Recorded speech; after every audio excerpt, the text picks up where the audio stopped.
So, Kalkadosh, I wanted to explain to you the concept. This is based upon the Emuna and Bitachon of the Chazon Ish. The Chazon Ish has a book, which they actually just came out in English, by the way, of the Emuna and the Bitachon of Chazon Ish. And in this English book of Art Scroll, an incredible book, he explains this concept. And he says like this: there's a concept called Yedi'ah and Bechira.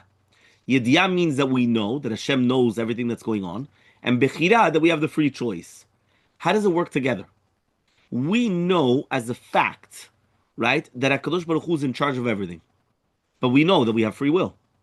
So how does it work that Hashem is in charge of everything, but that we have free will? So therefore, the way that he explains it is as follows. From one moment to another, we're supposed to be using both of these together. What does that mean? I've got this pen, and I've got a choice, correct or not? If I'm going to flip it up, do I have a choice? Yes or no? Yes. So I have a choice. I just said this. So did I have a choice? Yes. But once it's done, I went like this. Who did that? You know who did that? It was Hashem. It wasn't even me. Meaning that before the action, I come and I have a choice. And I come and I decided to do it. So I picked up the pen and I flew it up. But the second that the action was already done, it's Hashem that does everything. It's not me. So therefore, with this, he wants to explain the following yesod. Listen very, very carefully. And he says like this. He says, every single time that we're going to do an action, we have the choice to do this action. Hashem already knows what we're going to decide. And the second that we did it, it's already Hashem. And therefore, what happens is as follows. If I did something good, that action is already locked up and put aside. Chazak Baruch. But if I did something bad, that was Hashem. That wasn't me. So 1 second. So then what is teshuvah then? Why would I have to do teshuvah if it wasn't me? Imagine right now somebody came and they just stole this pen. So now you're right. Before the stealing of the pen, they have the choice. But once they stole it, Hashem stole it. It wasn't me. Meaning it's Hashem that does action. It's not me. So therefore, why do you have to do teshuvah? Teshuvah is for the future to fix up ultimately what happened in the past. But you have the choice to do teshuvah now. When you do teshuvah now, everything that you're doing is you're fixing, you're becoming closer to HaKadosh Baruch Hu. He's basically explaining, right, and this is based upon another concept, that when Eliyahu Navi is going to come, he's going to give us 2 nechamot. Because in the Haftarah of Nachamu, Nachamu Ami, which is Shabbat Nachamu, this is the Shabbat right after Devarim, after Tisha B'Av, right? What happens is we have a Haftarah called Nachamu. So Nachamu, Nachamu Ami, why does it say 2 consolations? So one consolation is going to be that when Eliyahu Navi Zechul Tov is going to come, what's going to happen is that there's going to be the end of suffering.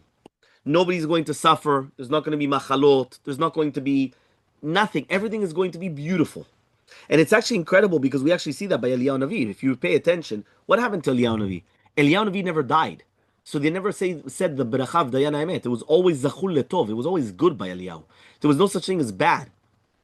And this is what we explained also, if I think it was last week or 2 weeks ago, if you remember, that we always say that HaKadosh Baruch Hu is yotzer or ubore ra. We say choshech in the tefillah. But in the pasuk in Yeshaya, it says ubore ra. Now we think that HaKadosh Baruch Hu created evil, or bad, because we translate the word ra as bad, as something negative. There's no such thing as something negative by HaKadosh Baruch Hu. So what does the word ra mean? Ra means a fragment. It means a fraction, something small. So for example, teru'ah. What is a teru'ah? It's a fragmented sound. It's a sound which is broken up. Sulam reu'ah. It's a ladder which is fragmented, which could break very easily, right? Re'im ahuvim. You have 2 people which they're going to get married together. Sameach te sameach re'im noavim. We're singing Sheva Berachot. You have there are 2 halves to become one whole. A re'ah is basically a fragment. It's a part of the picture. You do not see the whole picture. We spoke about this, if you remember, I think it was 2 weeks ago, right? Which means that you do not see the whole picture. You only see a part of it. So therefore, there's no such thing as something bad. And therefore, the second nechama is going to be something like this. Listen carefully. This is something very deep. He says what's going to happen, and this is Arizal HaKadosh, When Eliyahu Navi is going to come, he's going to make us watch the movie of our lives, just like when a person passes away, the same thing.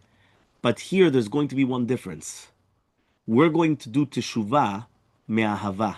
We're going to do teshuvah from love. Remember that when you do teshuvah from love, what happens? All the negative commandments, all the negative da'avirot, they become mitzvot. So the second nechama is going to be that all of these averot that we've done in the past, all of a sudden when we watch them over again, we're going to be happy. We're going to be consoled. Because beforehand we felt bad about them, and now we realized that it actually became a mitzvah. I'll give you an example. Imagine right now I have to say shachrit. Okay, fine. If I don't say shachrit, can I blame Hashem? I can't blame Hashem. Right? I have to say shachrit. It's my job. I have to do it. How do we understand it? But we know that we have to do it. Fine. What happens if I didn't say shachrit? And now what happens is I kick myself for it. And I start saying to myself, look at this. I have to become better. I have to do this. And then what happens? The next day I come and I make sure for the next 10 years, I never miss a shachrit. I'm the first one in the shachrit. I have kavanah in shachrit. What happened? This one shachrit that I missed was actually the building block for me to come and to do another hundreds of shachrits, even better than what I used to do it. So that's the second nechama that Eliyahu Navi is going to show us. So therefore, the reason why they're saying that is because as a Jew, we have to understand that the neshama never gets impure. Elokai neshama shenatata bi tehora. It is always pure. Who sins? Hanefesh hachotet. V'nefesh ki techeta. It's the lowest level of the neshama. The neshama, which is chelek melokam imal, is a part of Hashem. It can never become impure. It's always pure. But remember, the neshama is the highest level. The ruach is what connects the highest level to the nefesh down here, to us down below. And then we have the here that we're living in this world. That's the nefesh. So if anything becomes impure, it's only the lowest level. It's only the nefesh. The neshama can never become impure. What happens is that we always have to think of ourselves positive, never negative. And how do we do that? By doing what we just said. Because every single time I'm going to do an action, I always have to choose good. Because I have bechira, I have free will. However, though, once the action is already done, who did this? Hashem did it. It's not me. If it was a good action, Baruch Hashem, it goes into my bank account. And if it's bad, I can't kill myself for it. It's Hashem. It's true, I have to do teshuvah, but that teshuvah is a bechira that I have right now. I want to do teshuvah now, because I want to become closer to Hashem. Ultimately, that will fix what I did in the past, but that's something of a bechira that I have to do right now, that I'm going to choose right now. And by doing that, we will always think of ourselves positive. The reason why I gave the shiur is because that when you have to think of yourself positive, that's the only way that you could give positivity to your child.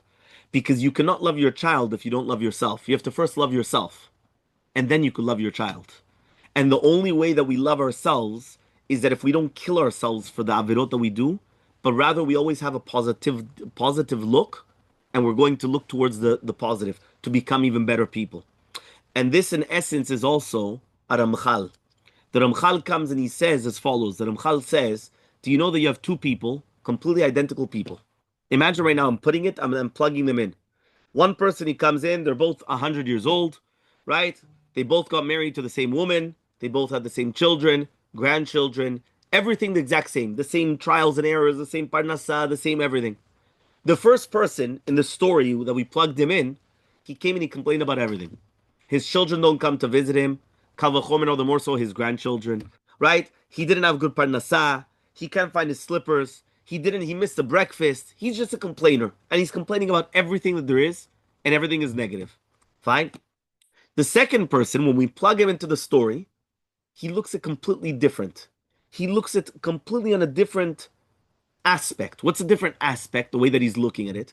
He's looking at everything that really meant the opposite way. What does it mean the opposite way? I'm looking at it as positive that what? Baruch Hashem, I've got good children, great grandchildren. I'm looking forward whenever they come to visit. Parnasah, Hashem was always nice to me. Slippers, I can't find them, so let's play a game, look for the slippers. Breakfast, I didn't have it, so let me eat lunch. And you continue going. The difference between these two people is going to be enormous.